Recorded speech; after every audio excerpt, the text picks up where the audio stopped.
Don't be an anonymous investor. Join the stock market social media platform public.com. Invest any amount of money and share with friends and new friends. Discover new opportunities such as new companies and potential business partners and useful tools for beginners, and share your experience with friends on public.com. Link in the video description gets you $5 for being a Grid Network viewer. Use the referral code GRIDnet for your free $5 to invest and start investing and networking on public.com.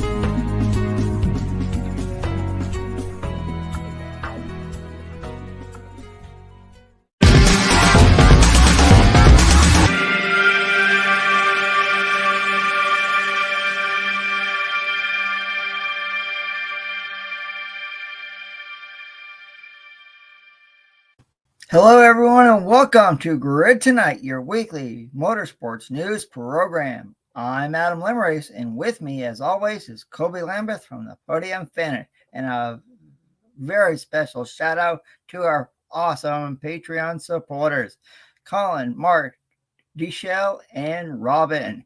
Thank you for investing in Grid Network. We'll link to our Patreon in the video description below, and please feel free to comment in the chat room below tonight and ask any questions. Tonight we'll discuss NASCAR making the big move to Chi-Town. One of the best IMSA DPi drivers getting an IndyCar test. Matt White's grid history update, and an update about the IndyCar Toronto broadcast that streamed exclusively on Peacock. We'll start discussing the biggest, worst kept secrets in the NASCAR garage area. Yes, it was certainly one of the biggest worst kept secrets in the NASCAR garage. And yeah, the rumors of NASCAR going street racing were getting louder and louder in recent weeks. But yesterday's major press conference in the Windy City put all of that speculation to rest. On the weekend of July 1st and 2nd in 2023, the NASCAR Cup Series will race on a street circuit for the very first time, taking place on the streets of Chicago. Joining NASCAR that weekend as a support race will be an IMSA series that will be announced at a later date. However, the first ever Cup race on the street circuit will be broadcast on NBC. And here's the 12-turn, 2.2-mile Chicago street circuit. NASCAR Senior Vice President of Race and Development Strategy, Ben Kennedy, a former driver himself, deserves most of the credit for making all of this possible. Kennedy helped take NASCAR outside of its comfort zone at the beginning of the year with the Busch Light Clash, moving it to the Los Angeles Memorial Coliseum, put in stock car racing instead of a football stadium. A lot of people doubted the LA Coliseum race, but for the most part, the race was a big hit. In NASCAR, saving the Clash and exhibition event that many had written off as a dying race. NASCAR has made some other moves in recent years, like the Charlotte Roval, using sections of the oval and road course versus your traditional road course, and throwing a bunch of dirt down on Bristol Motor Speedway to bring dirt racing back to the Cup Series. Once again, NASCAR's trying something new, and we'll see if this event in Chicago will be a overall success. When the Cup Series races in Chicago, they'll be near many landmarks such as Grant Park, Buckingham Fountain, the edge of Soldier Field, including iconic street names, Michigan Avenue, and Lake Shore Drive. Kennedy said NASCAR considered multiple locations for the Chicago street race, but they figured out that Grant Park with the Windy City skyline in the backdrop by Lake Michigan was a no-brainer. iRacing played a big role in helping make this project possible, using their advanced technology to design the track, which NASCAR tested out virtually in the eNASCAR Pro Invitational Series. So basically, it's sim racing to reality. Next, let's take a look and a lap around the new Chicago street circuit, courtesy of iRacing and NASCAR Media.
There you have it, folks. One lap around the new Chicago street circuit coming soon in July 2023. Adam, what's your initial thoughts on the track layout? Does the addition of a street race make NASCAR schedule the most diverse in all of motorsports? Well, first of all, Kobe, this is awesome. This is cool. You're going to see something like, what NASCAR drivers did, for the iRacing Pro Invitational, a virtual track now becomes reality. I think the fans are going to fall in love with it, just like they did for the Busch Light Clash, the LA Coliseum at the start of the year. This is cool. This is awesome. And when we played the video, I actually kind of, there's so many 90-degree corners on this track, so I think the fans are going to fall in love with it. And well, what a cool way to bring NASCAR, to the streets. I mean, I couldn't think of the better place to do it than than the streets of Chicago. So bring on Chi-Town in 2023. Yeah, there'll be a lot of people out there who are excited about NASCAR going to Chi-Town and probably get some of that famous Chicago pizza as well. I've heard a lot of great things about it. Haven't actually had it myself, but certainly have to check it out someday. And going back to the proposed layout of the Chicago street circuit, and based on the video we just showed you from iRacing NASCAR Media, it looks like this race is going to be a slam and bang affair, and it will not surprise me if we see a big pile up and with the track blocked and all of that, because some of the sections on this street circuit is extremely tight, and imagining if we have a full field next year of 40 stock cars compared to for most weeks where we see only the 36 charter teams, this year it's going to be really crazy, and it might end up being one of those wild card races that we like to talk about, where somebody who you don't typically expect to win could get into contention and try to take home a victory and get themselves into the next year's NASCAR Cup Series playoff field. And I do believe adding the street circuit certainly solidifies that NASCAR does have the most diverse schedule in motorsport. You have the super speedways at Daytona and Talladega. You have the 2 mile tracks. You have all of your mile and a halves. You even have a mile and a half track now at Atlanta Motor Speedway that races just like Daytona and Talladega, and then you have your short tracks. You have your road courses. You even have a roval at Charlotte Motor Speedway in the fall. Yeah, NASCAR schedules is really diverse, and then when you throw in on also, I think I forgot to mention the Bristol Dirt Race, and now you have a street race too. So NASCAR schedule is certainly gotten quite diverse, and we have a comment in the chat room from our own Ben Snyder saying that you're excited the Cup Series is doing a street circuit, but you're disappointed it came at the expense of Road America, a track with 2 dates should have lost one to make room for Chicago. I totally agree with you on that one, Ben. I feel like NASCAR should have taken a race away from a track with 2 days versus, a fan favorite Road America, and save any additional thoughts you have about Road America, because we're going to be talking about that in just a little bit. And next year, NASCAR plans to have different entertainment options throughout the Chicago race weekend, including musical acts. And at IMSA, as I mentioned earlier, the track setup is obviously going to be very different compared to anything we're used to seeing in NASCAR. That won't be your traditional garage, but NASCAR will be introduced to a true paddock, a term often used in Formula One. And we'll go through and show you some of the renderings released by NASCAR, and starting with the suites at the start finish line. And here's a nice close up of what it looks like through the front stretch, Cabana's suite interior. It looks like a great place to dine and enjoy all the NASCAR action zooming by. I'm almost feeling a little bit of Formula One vibes here, especially if you saw what the F1 paddock looked like on the streets of Miami at Hard Rock Stadium. And plus, here's an aerial view of the front stretch, suites, and pit road with the Chicago skyline showing off in the distance. But in my opinion, the Pit Road Paddock Club looks like the most chill place to be. This is such a sweet setup, and we'll show more photos in a second, all courtesy of NASCAR Media. Last year, Denny Hamlin said that NASCAR needs to turn the race experience into a proper event, like you see over in Formula One. Can NASCAR come close to matching the hype surrounding a typical F1 race weekend with the street race in Chicago? Oh, absolutely, Kobe. This Chicago street race is going to be, you're not going to have your typical garage like you mentioned. You're going to have a paddock. Um, a lot of NASCAR drivers are fans of F1. So, I mean, you take a look at the Pit Road Paddock Club. You want a cool place to watch a NASCAR race? Hey, to me, I would want to watch a NASCAR race there.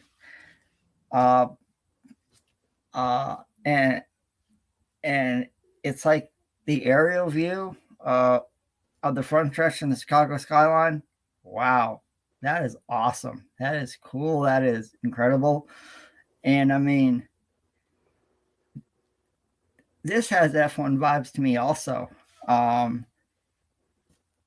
I can't wait until 2023 when NASCAR goes street racing in Chicago. I mean, I absolutely love what NASCAR is doing. Bring it on. It's going to be kind of cool to see who will win the inaugural Chicago street race in 2023. I mean, there's a lot of good road racing drivers in NASCAR, but this is going to be, like you said, Kobe, I think it will be a wild card race in the schedule next year.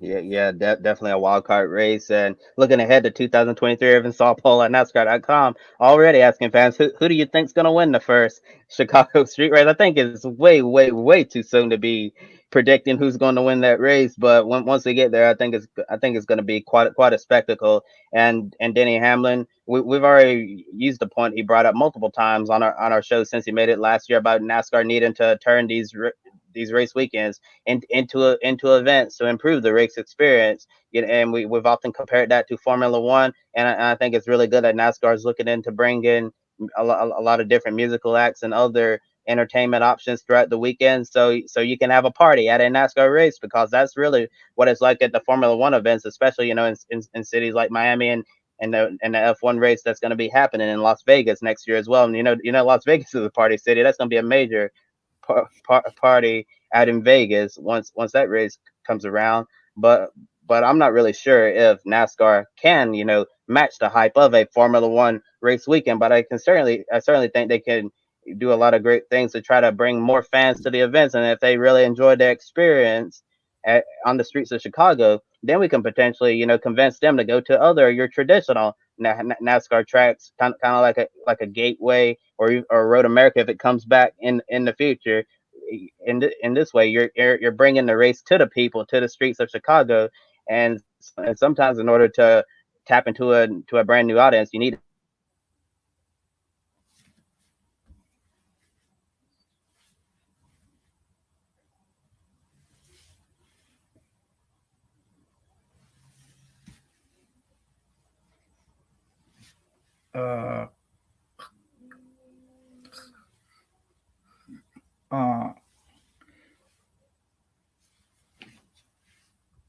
Sorry for the delay, folks. Well, like what Kobe was saying, I think this is, this is really special. I think fans will remember this Chicago street race for many years to come. You can say, "Hey, I was at the first ever." I can say, "Hey, I was at the first ever NASCAR Cup race in the streets of Chicago." And we don't know how long this race will be held, but if you're there at the first one, you'll have plenty of memories to look back on once the years go ahead. And thank you for covering me for that one moment. I apologize to all of our viewers, but fortunately, had a little internet issue there. And I don't know if you heard me, but I was saying that with the Chicago street race joining the schedule in 2023, it means that one track is leaving the Cup Series calendar, and that track that NASCAR confirmed is leaving. Unfortunately, one of the fan favorites, Road America, dropping the 4.048 mile Elkhart Lake road course from the Cup schedule upset a lot of people since it's a fan favorite and one of the premier road courses in North America and loved by drivers all over the world. Ben Kennedy said, "We've seen some great racing at Road America," and called the track a great partner and acknowledged the great fan turnout at the Cup Series race the last 2 seasons. But he emphasized that just because Cup won't race at Road America in 2023, it doesn't mean it won't return to the schedule in the future. So Ben Kennedy really leaving the door open for a potential return of Road America to the Cup Series calendar. Down the road, and photo you see on the screen, courtesy of Sean Gardner from Getty Images. And here's a statement put out today by the president and general manager at Road America saying that change is never easy, but change is often the catalyst for improvement. At Road America, we embrace change and we are consistently improving our facility and events to enhance the experience for everyone. We understand NASCAR's efforts to improve the sport while introducing it to new fans, and we look forward to welcoming them back to America's National Park of Speed in the future. So, statement right there from Road America itself, acknowledging that they won't be on the schedule next year. Is it a mistake dropping Road America from next year's Cup schedule? And are you surprised that NASCAR was willing to drop a fan favorite track instead of taking a race away from a track with 2 dates? Kobe, it is a mistake because we've seen so much great action at Road America for the NASCAR Cup Series. And to me, it'll be sad not to see Road America at least on the Cup schedule for next year. I know all the fans, of Wisconsin, it's the only time of the year that the Cup Series gets to go there. So it is a mistake what NASCAR is doing, and we have a comment from our colleague Ben Schneider. He says, "I'm still a firm believer that no track should have 2 dates. Daytona is perhaps the only exception, and even then, put it on the road course for some variety." Yeah, I gotta agree with you there, Ben. I think that you could go to Daytona twice. At least go to Talladega once. Because of the history of that track in Alabama. But to me, it is a mistake what NASCAR is doing, and hopefully we'll see Road America back on the Cup schedule in the near future. Yeah, and the good thing is, it really seems like both NASCAR and Road America still have a really positive, strong working relationship, and that's a good thing. Doesn't sound like any bridges were burned at all, and it's really unfortunate because the last 2 seasons we've seen a really good crowd for the 4th of July weekend at Road America. This year's crowd wasn't as good as the crowd the year before, but still a lot of people came out to see the NASCAR Cup Series and Xfinity Series race at the track. And with that said, we haven't seen the schedules yet we haven't seen any of the schedules yet. Only a few dates confirmed on the 2023 Cup Series calendar, but we haven't seen anything regarding Xfinity or trucks yet. So there's still some hope out there that at least the NASCAR Xfinity Series can return and race at Road America, and maybe add the NASCAR Memorial Truck Series to the bill as well, so we can still see NASCAR action at one of America's premier road courses. And I guess the thing that a lot of people are going to be wondering is the move to not bring Cup back to Road America. Could it potentially alienate some fans, where in the future Road America comes back to the Cup schedule? Will some fans be bitter about them removing it from this year and decide that they're not going to come back? To try to teach NASCAR a lesson for taking away this race. And it's unfortunate that Road America had to be the casualty of this. A lot of fans, even drivers, were saying we need to stay at Road America. It would be a mistake to leave, but NASCAR, they were determined to make the Chicago street race happen, and it seemed like they felt that it was worth dropping Road America for to go race on the streets of Chicago. Is NASCAR making the right decision by doing that? I'm not sure, but I guess we'll see in due time after July 2023 to see how that will work out. And I agree with the point that Ben was making in the chat room. I feel like that NASCAR really should have decided to drop one of the races. Well, drop a race at a track that has 2 dates. I feel like that would have that would have certainly been the best way. And if we're worried about adding too many tracks with left and right turns on the road courses, maybe next year they should take away the IMS road course race and bring back the Brickyard 400. A lot of fans were actually excited to see the Brickyard 400 go at first, and because the racing hasn't necessarily been great on the IMS Oval, and then run on the Indy road course, a lot of people didn't think it was the same, so they want to get back on the Oval, and ironically, be going to the Brickyard next week for a NASCAR IndyCar doubleheader weekend. That's right, Kobe. And now here's some news from down under in the world of the Repco Supercars Championship. Pukekohe Park in New Zealand announced it is planning to cease motorsports operations in 2023. The track is owned by Counties Racing Club Incorporated. Auckland Thoroughbred Racing plans to turn its attention to horse racing instead. And inside the Pukekohe Park Raceway circuit, there is a horse racing track. Looking back at the history of Pukekohe, New Zealander Greg Murphy was known as the King of Pukekohe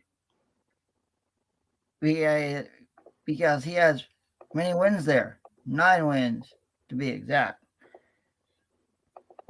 When September rolls around, we'll see which drivers will be able to become the final one to receive the Jason Richards Trophy in honor of the late Kiwi driver who died from cancer. And the photo you see on the screen of 19-year-old Scott McLaughlin winning his first career Supercars victory at Pukekohe Park Raceway is courtesy of Supercars.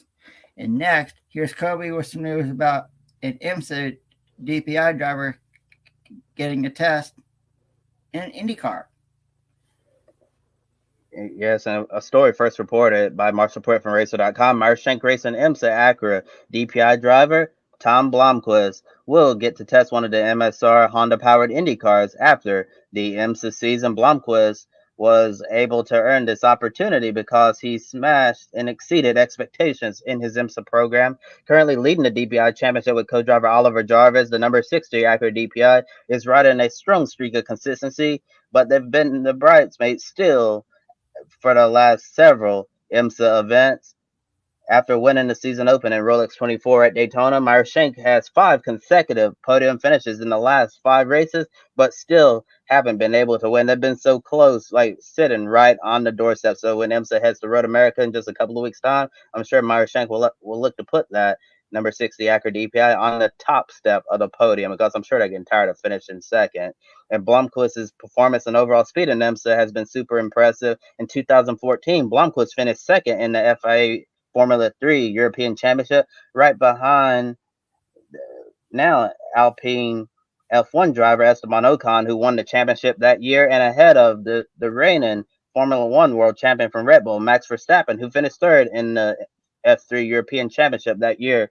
If Blomqvist was taking the fight to a pair of current Formula 1 drivers back then, it's the perfect measure of his capabilities as a driver. He also has race experience in DTM and Formula E. Michael Shank told Racer.com he wants to give Blomqvist this IndyCar test to take a closer look at his potential driving an IndyCar. However, that doesn't mean we'll see Blomqvist join the Meyer Shank IndyCar program in the immediate future, because Simon Pagenaud is under contract to continue with the team next year, and they're expected to finalize a deal to bring Elio Castroneves back for another year. Nevertheless, Blomqvist is thrilled to get his chance behind the wheel of an IndyCar, and here's what he had to say, courtesy of Meyer Shank Racing.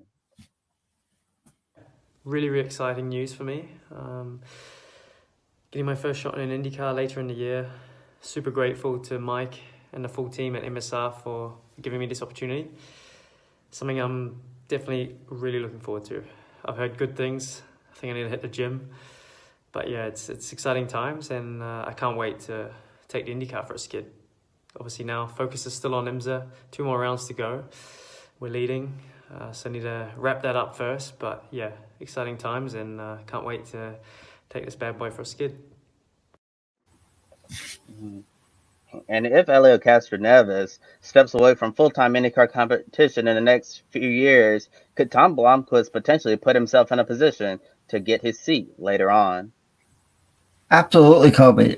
And you mentioned he competed in the FIA F3 European Championship.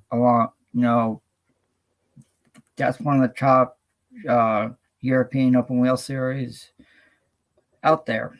So if this IndyCar test is successful, yeah, I do think we could see Tom Blomqvist behind the wheel up at Meyer Shank Racing IndyCar in the future. How would he do? I think he'd do really well.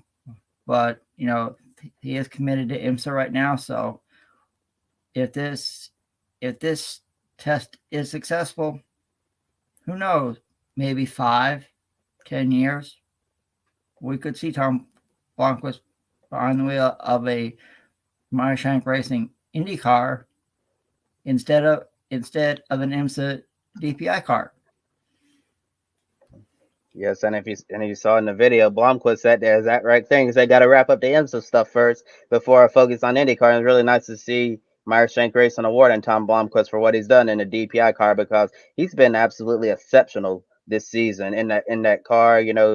Meyer Shank, they had a rough 2021 season, decided to do a complete overhaul of their driver lineup, bringing Blomqvist on board, and a lot of people thought, bringing Blomqvist to the team, that'd be a step up from where they were last year. But nobody could have expected to see Blomqvist run as well as he's done in that car.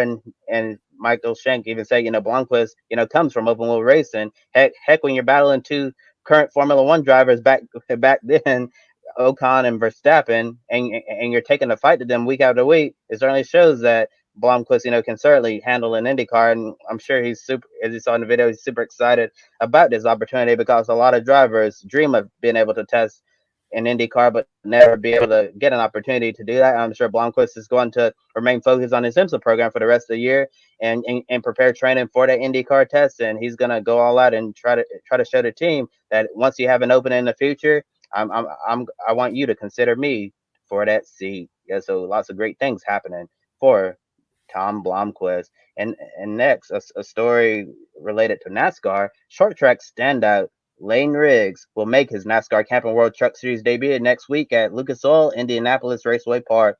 Lane is the son of retired NASCAR Cup Series competitor Scott Riggs. The younger Riggs will drive the number 62 Toyota for Hallmark Racing at IRP and make an additional start at Richmond Raceway. At the moment, Riggs has won a total of 11 late model races this year. He's been racing in the car store in the NASCAR late model stock car series, winning races and competitive every single weekend on your Saturday night short tracks across the Carolinas and Virginia. Riggs is currently the points leader in the highly competitive NASCAR Advanced Weekly Series National Championship. Keep an eye on the name Lane Riggs, because this young driver has enormous potential, and you'll probably be hearing a lot more of his name in NASCAR for many years to come. And next, here's Matt White with a grid history update. From the centre of the surface of the sun, well, that's what it's felt like here in the UK for the last few days. Thankfully, the heat wave has dissipated somewhat, and as I record this, it's windy and rainy outside, and it is glorious. It was a mega weekend of racing and a hot one across the world. Let's bring you up to date with the news and results that you may have missed from the weekend. We'll start on two wheels. Here in the UK, World Superbike was at Donington Park, and it was a burning weekend up there, and three absolutely red hot races, all of them won by the world champion Toprak Razgatlioglu, getting his title defence back on track, you might say, with the triple, and it tightens up the top three in that championship very nicely.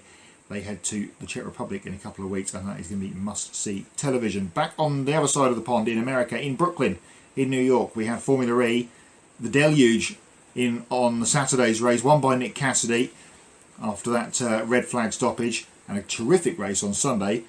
First win of the season for Antonio Felix da Costa, and first Formula E win on Saturday for Nick Cassidy. Staying with open wheel in Japan, at Fuji, Yukio Sasahara, former Formula 2 driver, was the winner in Super League Formula up there in Fuji. NASCAR were in the north, they were in New Hampshire. Christopher Bell getting his first win of the season and locking himself, potentially, who knows, into the playoffs in the Cup Series. Justin Allgaier continuing to staple himself as the Xfinity Series Championship favourite, potentially, with a win on Saturday afternoon.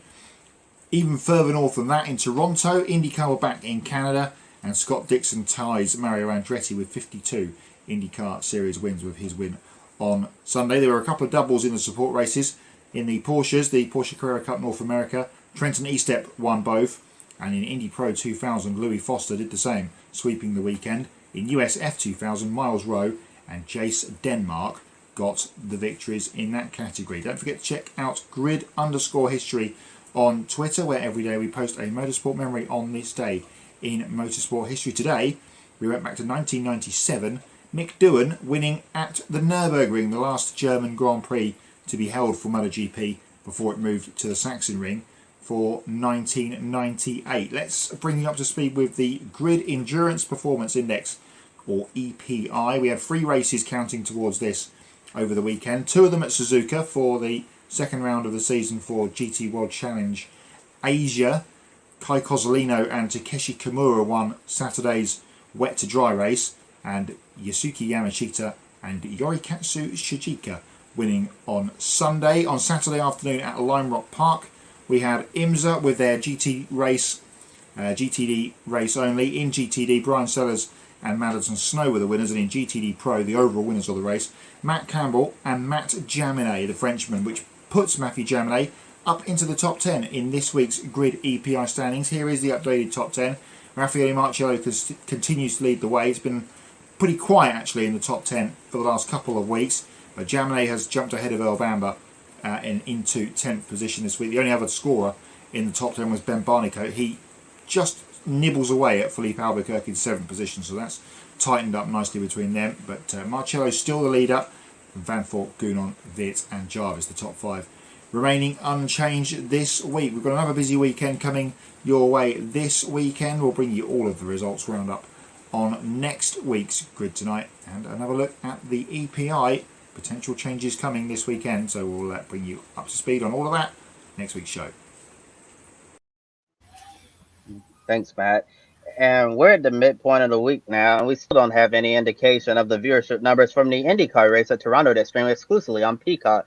According to motorsports journalist Nathan Brown from the Indy Star, NBC doesn't plan to share the Peacock viewership numbers from Toronto with the public. To be fair, it's rare for a broadcasting company to release streaming numbers like that. They typically focus only on television viewership instead, but there wasn't a place to watch last weekend's IndyCar race on TV in the United States. Brown added an NBC spokesperson told him that viewership for the race was in line with our projections.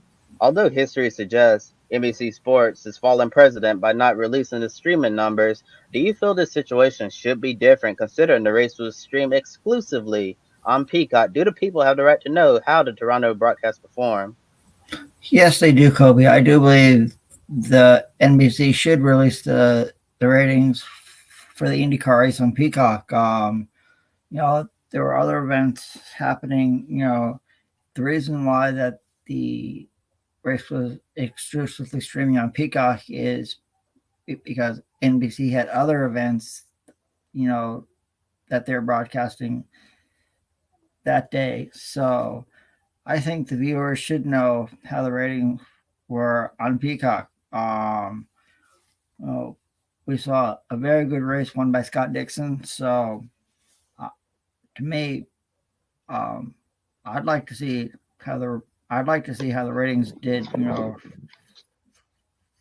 the IndyCar race that was streamed on Peacock. Hopefully it was good numbers. Yeah, hopefully it was good numbers, but I have a feeling that the number is probably not what anyone expected. And if the numbers are bad, Adam, like seriously, why would you expect them to want to release something like that, especially if the numbers might be embarrassingly low? And this year, IndyCar TV deal is the best TV deal they've had in a very long time, with most of the races on NBC, a few on USA Network, and then this is the only IndyCar race that was scheduled to be streamed on Peacock because there wasn't a slot available for them on the other NBC broadcast channels. And it's unfortunate the race had to be shown behind a paywall, and and when the NBC Sports spokesperson told Nathan Brown, I quote, viewership for the race was in line with their projections, and I feel like that really raises a lot more questions and be like, so what were your projections for this broadcast? That's the question I would have for NBC Sports right now, and I have a feeling, there have been cases, where streaming numbers are released, but for the most part, they typically leave that alone completely and just focus on the broadcast themselves. But I feel like the people do have the right to know how the Toronto broadcast perform, because it's not a practice session, it's not qualifying. This was the actual NTT IndyCar Series race itself, and I just feel like that everybody should know how that broadcast perform, and it's super unfortunate that it sounds like NBC doesn't plan to share that at all. But I think that's very telling within itself. I have a feeling the viewership numbers are probably not that great at all, and if the viewership number not that great, like I said, why would you want to share that with the public? But if the streaming numbers, were like off the charts with over 1 million people watching or so, then I have a feeling, they might be eager to break precedent and show those streaming numbers, and who knows if they'll change their mind or not. I have a feeling they probably won't. But overall, it's just super unfortunate situation that the Toronto race, which is a really decent race in my opinion, wasn't able to be shown on television for a lot of others to have access to that. And now a quick update on a story that happened last week. Former NASCAR driver and three-time USAC national champion Bobby East passed away at age 37. An incident took place at a gas station in Southern California that ended with East getting stabbed to death by a man named Trent William Millsap. Law enforcement made an attempt to arrest Millsap. The situation escalated. The suspect got shot and later died at the hospital. Millsap was on parole for armed robbery and had an outstanding warrant for his arrest for an unrelated parole violation. In the end, such a heartbreaking story. 56-time USAC winner Bobby East is gone. There were lots of acknowledgement and prayers from the motorsports community on social media, and Grid Network certainly extends our deepest condolences to the East family during this difficult time. And may Bobby's memory be a blessing. And the photo you see on the screen, courtesy of USAC. Thanks, Kobe. And now it's time. For everybody's favorite game here at Grid Network. Pick a winner. And tonight, Kobe and I are going to pick who we think is going to win the W Series race at Circuit Power Card in France this weekend. And use the hashtag pick a winner, to see who you think will win, and you could see yourself on our leaderboard. So that being said, Kobe, I think it's an obvious pick, who you're taking in the W Series. So who's going to win? Is it Jamie Chadwick or is it the field?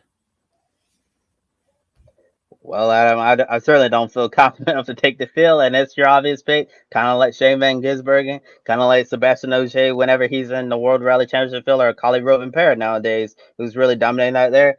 The obvious pick, Jamie Chadwick. I think she's gonna get it done at Circuit Paul Ricard in Le Castellet, France, and she's gonna keep marching. I don't know still if Joe's prediction is going to come true, where she's going to sweep the whole season, win every single race, because I think you have to be extremely lucky, to not have anything go wrong in all team championship rounds scheduled for this year. But I think Jamie Chadwick is certainly going to get halfway there by taking the fifth race of the season and go 5 for 5 in 2022.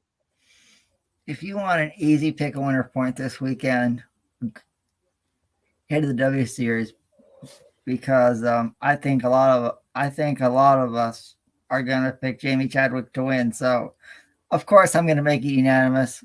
Yeah, I'm picking Jamie Chadwick to win the W Series race as well.